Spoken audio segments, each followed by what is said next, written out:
میں آخر میں ایک شاعری کہنے لگا ہوں, ایک قصیدہ پڑھنے لگا ہوں. کس کے بارے میں؟ امام اعظم ابو حنیفہ کے بارے میں. اللہ اس کی قبر پہ کروڑ رحمت نازل فرمائے. قصیدہ کرنے والا کون تھا؟ عبداللہ بن مبارک تھا. قصیدہ کرنے والا کون تھا؟ دنیا کا بہت بڑا عالم تھا. قصیدہ کرنے والا کون تھا؟ دنیا کا بہت بڑا مجاہد تھا. عبداللہ بن مبارک کو ماننے والوں, عبداللہ بن مبارک کے قصیدے پڑھنے والوں, عبداللہ بن مبارک کو بطور حجت ماننے والوں, آؤ عبداللہ بن مبارک کو مانو. عبداللہ بن مبارک نے حضرت امام اعظم ابو حنیفہ رحمہ اللہ تعالی رحمتا واسعہ کے بارے میں فرمایا, فرماتے وجدت ابا حنیفہ كل يوم يزيد نبالة ويزيد خيرا وينطق بالصواب ويستفيه اذا ما قال اهل الجور جورا, اذا ما قال اهل الجور جورا كذا يقايس من يقايسه بلب فمن ذا تعلمون له نزيرا كفانا موت حماد وكانت مصيبته لنا امرا كبيرا وكان امرا كبيرا كذا افنى بعده علما كثيرا رأيت ابا حنیفہ حين يؤتى. حضرت عبداللہ بن مبارک نے امام حنیفہ کے بارے فرمایا, فرماتا رأيت وجدت ابا حنیفہ كل يوم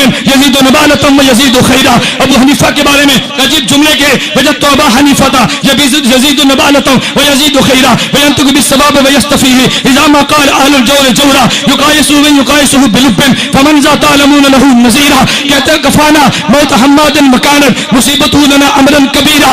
رأيت ابا حنیفہ حين يؤتى ويطلب علمه بحرا غزيرا اذا ما الموزلات تفعل اذا ما الموزلات دافعتها رجال القوم كان بها بصيرا. اور صدقہ مقابری نے ایک عجیب بات کہہ دی. صدقہ مقابری مستجاب الدعوات تھے. کہتے فلما دفن ابو حنیفہ ابو حنیفہ کو دفن کر دیا گیا قبر میں. ابو حنیفہ کے جانے کے بعد میں نے قصیدے سنے, پڑھنے والا جن ہوگا, پڑھنے والے ملائکہ ہوں گے. ابو حنیفہ کی شان میں قصیدہ انسان نہیں جن نہیں پڑھتے. ابو حنیفہ کی شان میں قصیدے انسان نہیں ملائکہ پڑھتے. اور مقابر یہ صدقہ مقابری کہتے ابو حنیفہ قبر میں مدفون تھے. میں حضور کے حضرت کی قبر پہ گیا, میں نے حاتف سے غیب سنی. ایک کہہ رہا تھا, کہتا لقد جان البلاد ومن علیہا امام الناس ابو حنیفہ. کہتا دنیا بھر کو ابو حنیفہ تو نے روشن کر دیا. فما بالمشرقین له نذیر ولا بالمغربین ولا بالکوفہ. تیری مثال مشرق میں نہیں, تیری مثال مغرب میں نہیں, تیری مثال شمال میں نہیں, تیری مثال جنوب میں نہیں. کہتے ابو حنیفہ ویاتیکم بسناد صحیح کایات زبور علی الصحیفہ. ابو حنیفہ اپنے مذہب پر دلیل جو دیتا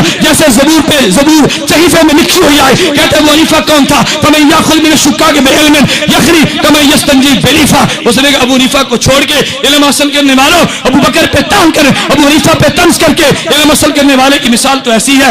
اللہ اکبر. یہ کہنے والے کون تھے؟ ملائکہ. کہنے والے کون تھے؟ جنات. اور مثال کتنی عجیب دی ہے, مجھے نہیں سمجھ آتی میں اس مثال کا ترجمہ کیسے کر دوں. کہتے ابو حنیفہ کو علم یقین حاصل تھا اور بعض لوگوں کو شکی علم تھا. شکی علم کو لینا اور یقینی کو چھوڑ دینا یہ ایسے ہی ہے کہ جیسے آدمی پخانہ کرے اور اس تولیے سے ٹٹی صاف کرے جس سے منہ صاف کیا جاتا. نہیں سمجھے؟ نہیں سمجھے؟ فرشتوں نے بڑی عجیب بات کی تھی. کہتے فرشتے کہ ابو حنیفہ کا علم یقینی تھا.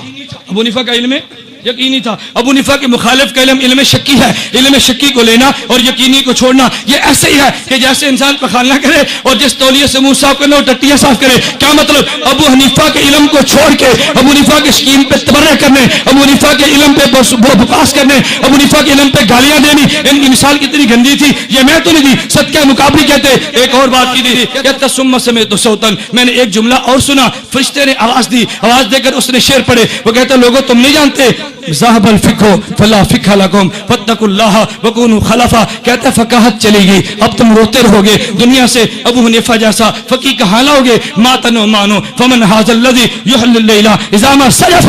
ابو حنیفہ چلا گیا جو پوری رات کو عبادت سے بیدار کیا کرتا تھا.